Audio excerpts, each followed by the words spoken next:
woman walks into a remote village in the Philippines. The year is 1974. She isn't a tourist. She is wearing a crisp, white nurse's uniform. She looks like salvation. She looks like science. She gathers the new mothers in the barangay square. These are women who want the best for their children, but they are poor and they are scared. The woman in white smiles. She holds up a tin of powder. She tells them, "This is what the rich women use in America. This will make your baby strong. This will make your baby smart." She hands out the tins for free. The mothers trust her. Why wouldn't they?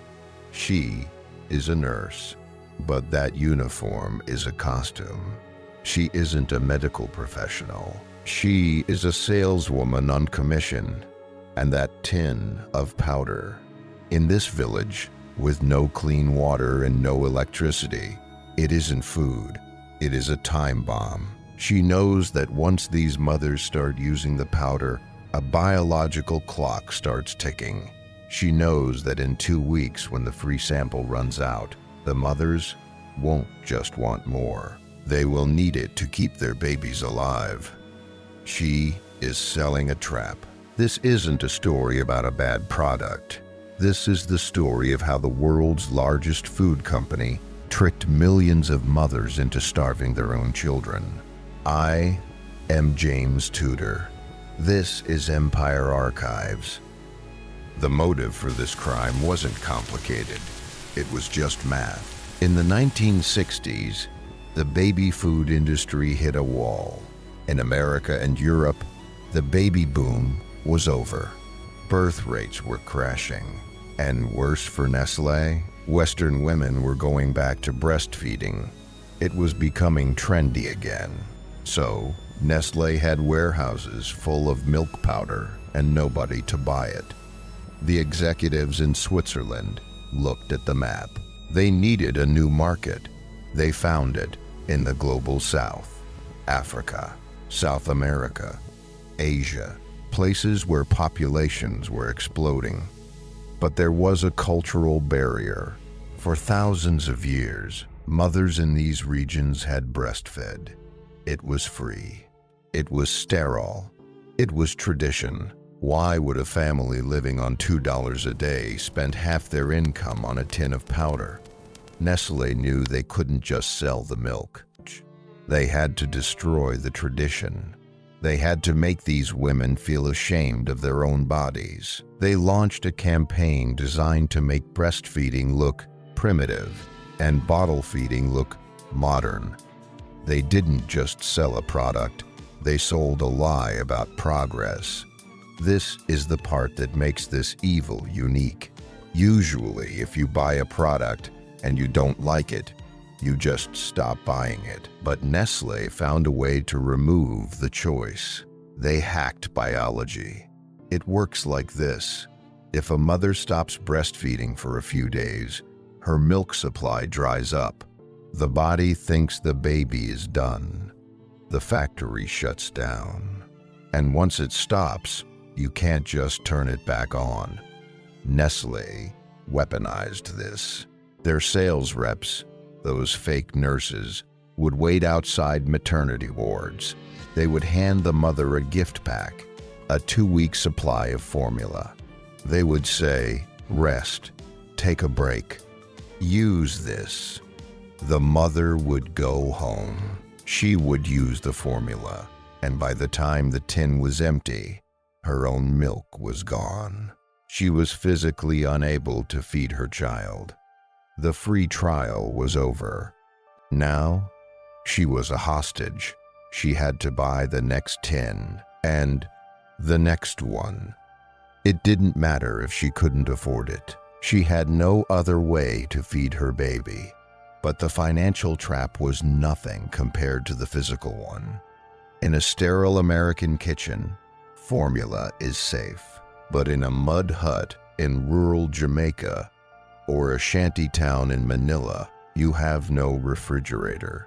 You have no filtered water. When a mother mixed that powder with water from a local stream or a dirty well, she was creating a bacterial cocktail. The babies would drink it and immediately get sick. Severe diarrhea. In a tiny infant, that dehydration kills in hours. And then there was the poverty. The formula was so expensive that mothers tried to make it last longer. They started stretching it. Instead of 1 scoop of powder, they used half a scoop, then a quarter. They filled the bottle with more water to make it look full. The white liquid looked like milk, but it was just cloudy water. The babies were drinking full bottles, but they were getting zero nutrition. They were starving to death with full stomachs. Doctors called it commerciogenic malnutrition. Mothers would walk into clinics holding babies that looked like skeletons, begging for help. And they would say, "But I am giving him the special powder." The nurse said it was good. You might be wondering, where were the real doctors? Why didn't they stop this? Because Nestlé bypassed them. They built their own medical army. They called them mothercraft nurses. They hired local women, gave them white uniforms, and gave them titles like dietitian, but they weren't paid to give health advice. They were paid to move units. They infiltrated hospitals. They bribed real nurses with vacations and equipment to get access to the maternity wards. They plastered the walls of delivery rooms with posters of fat, white, smiling babies. The psychological message was brutal. Your milk is dirty. Your milk is for the village. This powder, this is for the future. It was psychological warfare against the most vulnerable people on Earth. For a decade, this was a silent massacre. The executives in Switzerland saw the profits rising. The mothers in the villages saw the tiny graves. The two worlds never met. Until 1974, a British charity called War on Want published a report. They didn't use polite language. They titled it, "The Baby Killer." It shocked the world. Nestlé was furious. They actually sued the publishers for libel. They claimed their reputation was being damaged. But the trial was a disaster for them. Witnesses came forward. Doctors from the Third World testified about the fake nurses. They testified about the starving babies. Nestlé won the lawsuit on a tiny technicality, but the judge delivered a crushing verdict. He told Nestlé, "You must fundamentally change your methods." He essentially said, "You are legally right, but morally you are guilty." The public didn't care about the legal victory. They saw the pictures. In 1977, the boycott began. It was massive. People in America and Europe stopped buying Nescafé. They stopped buying chocolate. It was the first time ordinary people used their grocery money to fight a corporation for something happening halfway around the world. It hurt Nestlé. In 1981, the World Health Organization finally stepped in. They passed a strict code. No more fake nurses. No more free samples. No more posters in hospitals. Nestlé agreed to sign it. And for a moment, it looked like the good guys won. But did they really stop? Or did they just get quieter? Today, reports still come in from Pakistan, from Indonesia, from Laos. Whistleblowers still find medical reps pushing formula. Doctors are still being bribed. The free samples are harder to find, but the pressure remains. Why? Because the baby food market is worth $70 billion.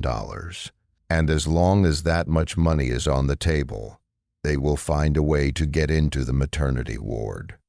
The Nestlé story isn't just about milk. It is a warning. It teaches us that if a corporation has to choose between a stock price and a human life, The stock price usually wins. I am James Tudor, and this is the Empire Archives. Please subscribe for more stories like this.